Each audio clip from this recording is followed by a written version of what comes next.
about earlier, the Olympics are a financial burden to countries that host them.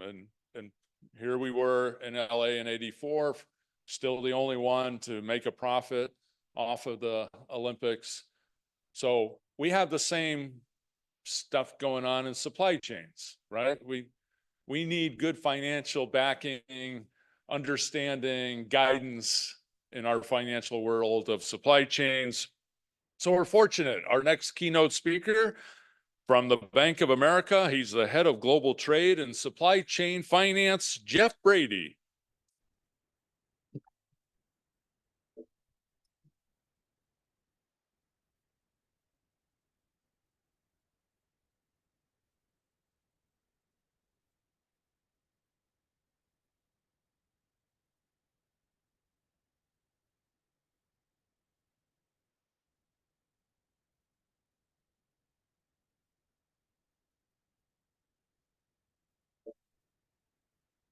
Wink. That was my my long dramatic walk up. They're not usually giving the bankers the gold medal, so you take what you can get. So see if this bike moves with me. So as Mike noted, I'm the head of trade and supply at Bank of America. What we've been doing and what I want to sort of get across today is some of the work that we've been doing over the last couple of years. This event, and first, shout out to Nick and the Marshall USC. A few years ago when we started doing this, really the event that we saw that kind of married together some of the physical and the financial supply chain, and really kind of early adopters of seeing the value of all of these things coming together, right? And how when you look to 2030 and beyond, this was all going to converge. To get a lot of this being sort of together in the where you want me to go? Okay. I promise I won't stray too far. So as I said, as we think about that, and as we think about, what we want to accomplish in the next sort of, 5 to 10 years, it's gonna take a coming together, and this is a good group and one of the few forums that do that. So we appreciate that. So, one of the things that I'm gonna sort of tease out today is some of the work that we're doing in the industry. As I said, it's funny. There's a family friend of ours who's a New York City school teacher, right? So I flew in from New York. I'm based in New York and work in a high rise in Midtown Manhattan, which is neither here nor there. But my wife was a New York City school teacher for a while, and this woman's still a school teacher. And she says this thing that I always find funny. She says, I see everybody going into these buildings. What do you guys do all day? What is everybody doing all day? Because as a school teacher, you kind of know what your program is. You go in, you put a lesson plan together, you sit down, you teach the kids leave, you do it again the next day, right? But a lot of people just sort of going to work and sitting in an office, like, what are these people doing in there? So, when you say like, we're doing work, it's kind of an unsatisfying answer, right? So you try and explain exactly what you're doing. Well, what I want to do is sort of talk a little bit about the work that we're doing in order to sort of push the supply chain sort of environment forward to a more digital place and to a more connected place, right? And there's a lot of smart people that are doing this work, and we're bringing some of those people together today. But I'll call out a few of them. Some of the panel discussions and the roundtables that you'll hear over the next 3 days are sort of some of the smart people that are doing this in the industry. So there's an old friend and colleague of mine, Todd Burwell, who's here today, who is the CEO of a group called BAF, the Bankers Association for Finance and Trade, right? So it's really a group that puts itself out there to try and sort of create the environment, the playing field that all of us can operate in. And many of the things and the work that he and his team have done have created the environment for which we can all sort of flourish as global commerce grows, right? And we don't know and see all of these things all the time, but a lot of that work is important. It's regulatory work. It's, having monetary authorities talk to each other. It's sort of, digital documentation that we sort of streamline. All this stuff is really important. And you'll hear that a bit, and we talk about the marriage of physical and financial supply chain. There's a friend, an old friend of mine, Nick Sopkin, who is from a shop called Procura, and they're doing inventory finance, right? So you think about what bankers do, and sort of we're looking for ways to help put finance and capital into the supply chains, and sort of we think about the, working capital being a component of payables and receivables and inventory. Well, this is a way that we can kind of do that. And Nick is a super smart guy who's worked in investment banking for a long time and sort of has gotten himself woven into how we do that from an inventory perspective. And you'll hear him talk about that. And that panel will be moderated by Kaylee Karamanchi, who works for us, one of the really smart people. And the great Karen Pace also, who is one of those people as well. So I encourage you to sort of meet these folks and ask a lot of questions.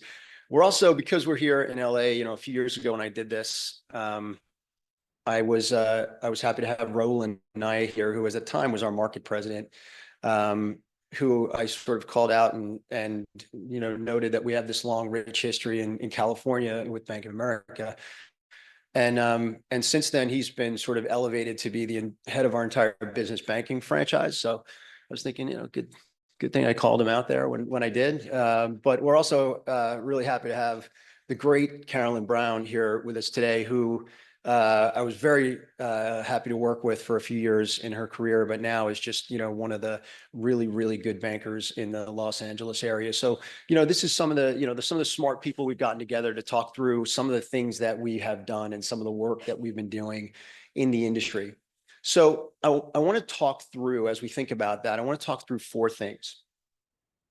And the four things are sort of the components of really the bulk of the work that we're doing. And you'll hear a lot about this over the next couple of days. The first thing is, as I mentioned, the marriage of the physical and the financial supply chains, right?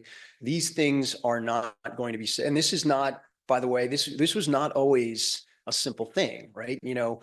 We used to do this thing in banking where we would show up to talk to one of our corporate clients, and we would kind of cross our fingers that the procurement folks and the treasury folks had met each other, right? Because we always used to say, if we show up and the procurement folks and the treasury folks are introducing themselves to each other, it's going to be probably a long day for us, right?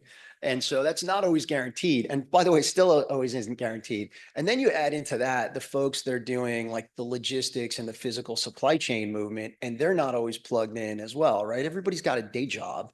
So not everybody is sort of connected in this way that you need them to be, and you think about for a bank, our role here, and it's important to sort of realize what you're good at, right? And what your role is in the environment, right? So in the supply chain sort of environment, the role of the bank in its sort of most useful way is to provide financing and capital to that supply chain, right? Depending on what you read, somewhere between 60 and 80% of global trade is financed, right? Which makes sense. You need capital to be able to procure goods and services or make those goods and services to be able to go put them into bigger goods and services and then sell them on, right? So all of that takes capital. So, in the old days, it would just be a bank that would provide things like a working capital general purpose loan, right? You go to the bank and say, hey, I've got this company and we want to take out a loan and we want to sort of be able to do this. But as banks got more involved, we saw that, okay, it's not just about the borrowing base for a working capital loan, but also if we look at your supply chain and we look at the receivables and we look at the payables, we could finance those specifically, but that requires us to sort of get into the kitchen a bit, right? And then we might create some systems that do that efficiently, and we might be able to sort of go in and be able to absorb those receivables and payables in order to do things like finance them to provide that capital to the supply chains. So if you think about that as the mission for the banks, it really was then incumbent upon the banks to figure out how to go get it, right? So we had to go get that information. We need to figure out what the receivable flows were, where were they going, how likely were they to be repaid, right? Because as a bank and as a lender, that was the important thing. So as we thought about things like that, this was a technology story for us. This was an appetite story for us. We want to lend to certain sectors of the economy. We want to lend to certain regions in the economy, right? And we think about all those things. And, as we got into that part of it, then we started to get into the physical part of it, right? And early days, again, not simple. So My friend Todd Burwell and I, years ago, many years ago, were involved in an early endeavor with banks to be part of the physical and financial supply, right? And I think, here we are years later, we barely survived to talk about it. I think, Todd would agree because it's not simple, right? But I did think we learned things. And I think as we sort of look at the environment now, we're a lot further along. So you'll hear a little bit about that, right? The financial and the physical supply chain, those things have to marry up. And you see some of the awards that are given today and some of the things that are being talked about are companies that have figured out how to digitally sort of maintain their supply chains in a way that's a little bit more digital and a little bit better than they were before, right? And every little step forward helps us. So the first thing we wanted to talk about, and you'll hear a little bit about today and tomorrow again, is the marriage of the physical and the financial supply chain. The second thing that I want to tease a little bit was this concept of embedded finance, right? Embedded finance, very simply, just means financing options in places where they don't normally exist effectively, right? So you'll see this on certain apps. You'll see this in, you get an option for financing when you're buying something or whatever it might be in some odd places, frankly. And, people will look at a bank and say, hey, what's your feelings on embedded finance? Do you guys find this threatening or is this useful to you? And I think the way that we would think about it is like this, the old Field of Dreams mantra, if you build it, they will come. Like for a long time in banking, we were building lots of things so people would come, but there's also a little bit of hoping they come, right? If you build it. And, if you get lucky, you get a long line of cars in Iowa somewhere with their headlights on, dating myself, you see the movie, you know what I'm talking about.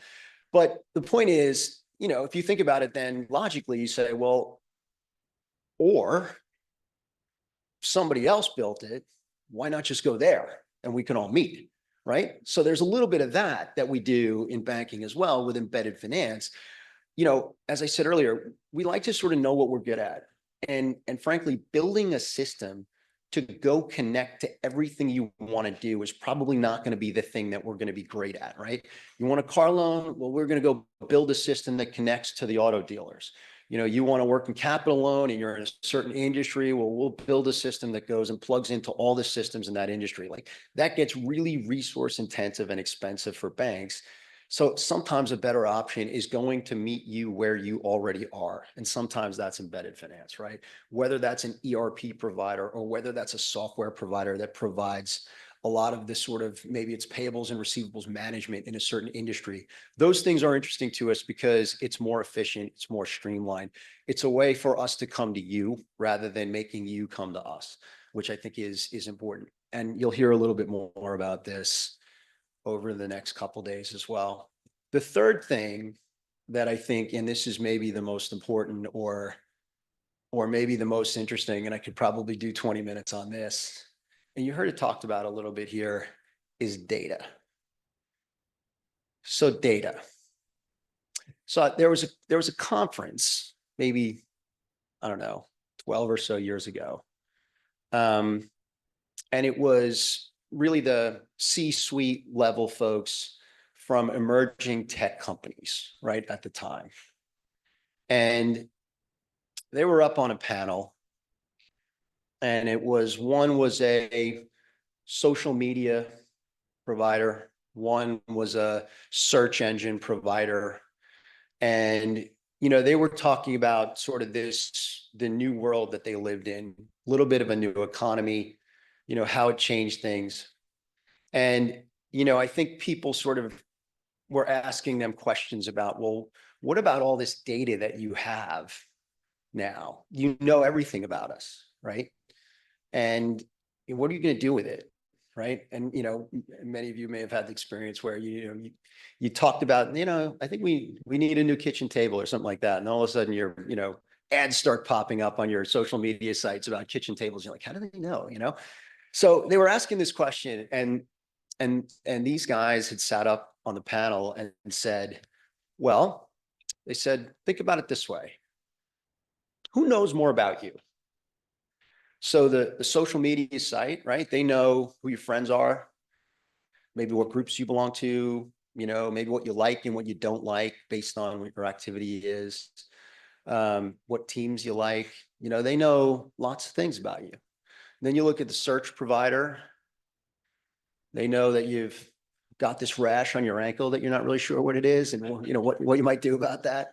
They know you might be in the market for a new sweater, or you're looking to go on vacation in a certain part of the world or whatever it might be. And maybe when you're there, hey, is there a Starbucks or a coffee shop near there that I can go to when I'm going to go out and do whatever I'm going to do?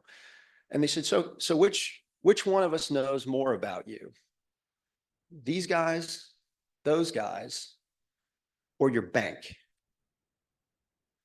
Right? And this was sort of the shock moment, horror, and everyone sort of recoiling. We get that a lot as bankers.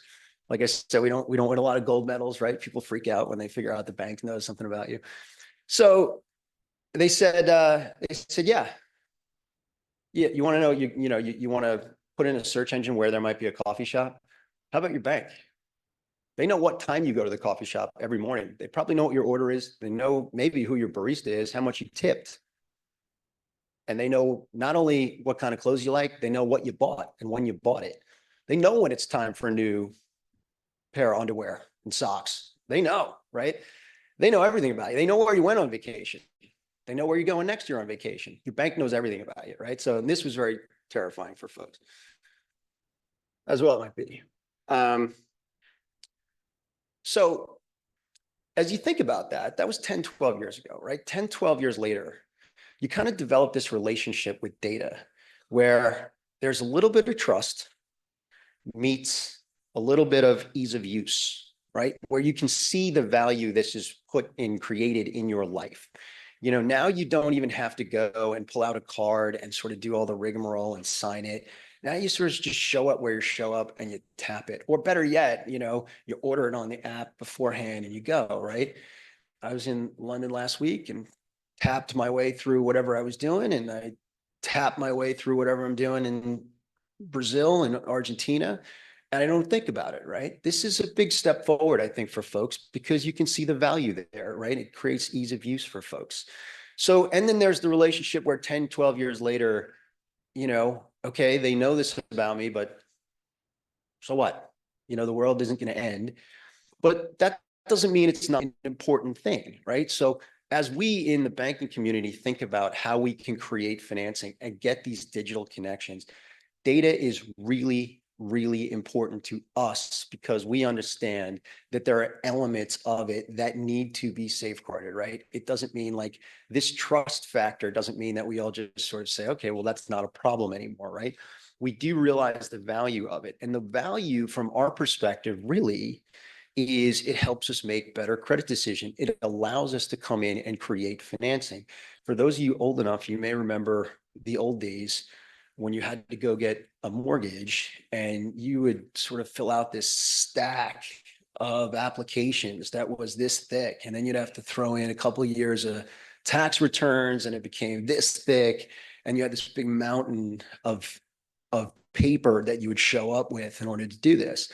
That was data, right? You were providing data very manually, but you were doing that, right? And the reason you would do that, the carrot is if I want this financing, if I want to buy this house, I've got to provide this data. And you're kind of willing to do that because at the end of the day, that's what you get. Well, think about supply chains in the same way. If we have the data that we need and only the data that we need to be able to create a financing option for somebody in the supply chain, then that's value for you, right? People are always thinking about how to monetize their data. And sometimes you don't think about that being, you can monetize your data just by saying, hey, here's a portion of it that I will allow the banks to review or whoever the financing provider is to review to show that we have good payment performance history between these counterparties. Therefore, this would be a good option for financing, right?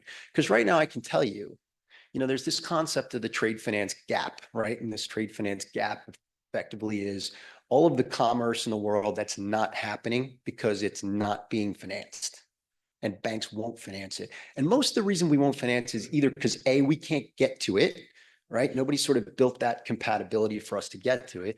Or B, we just don't have enough data to be able to make a financing decision, right? And it's those two things.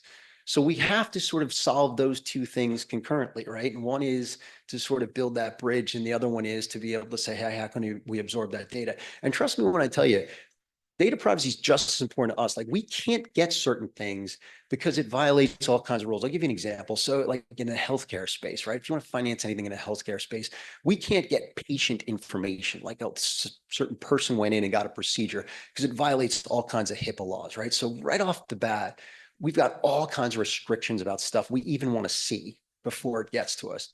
But the way that we sort of solve all these things is then we create and carve out places where we can, right? And where we can sort of get that data. And then we create this financing option, right? And that's really at the end of the day, that's the value for us. And I think that's the value for folks that are looking at the data and how they can use it and monetize it to be able to sort of increase the value of their supply chains. So, just as, by the way, a note, I think the latest number on the trade finance gap is $2.5 trillion. So that's the river that we need to sort of swim across to be able to sort of get to where we want to go. And I can tell you, I get calls from asset managers and PEs all the time who are looking to invest in this kind of thing. They just don't have an elegant way to do it, right? And it's incumbent upon the banks to be able to create some of that. And that's what you're going to hear from Nick Sopka and some of the folks today as well. How are we doing that, right? How are we getting that across? So the last thing, and I have a minute left, but the last thing that we talk about, and this is very important when we think about all this stuff, is interoperability. All of those things that go together need to have the components of interoperability so that we can work them together. As I said, banks are not always going to be the best at doing things.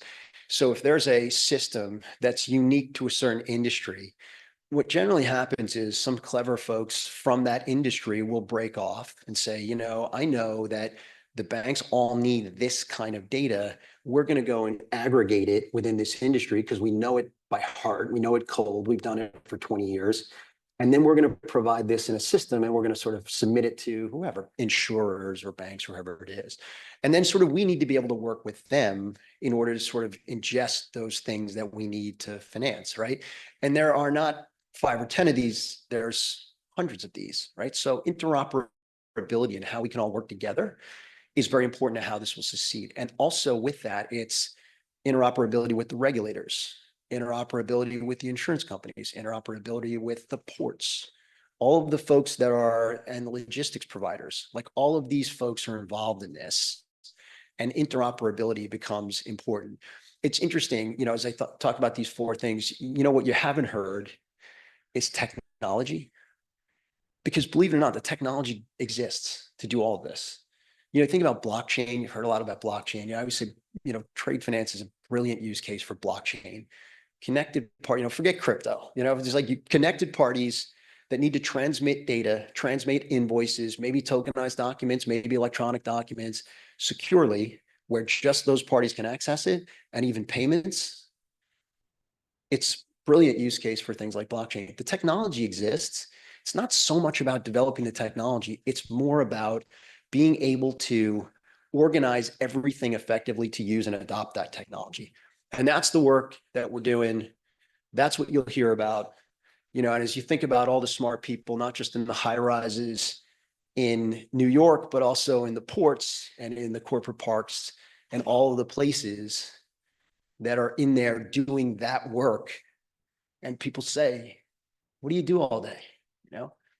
Sometimes you're just doing paperwork and drinking coffee. Sometimes that's it, but sometimes along the way, you get to a point where you can change the world.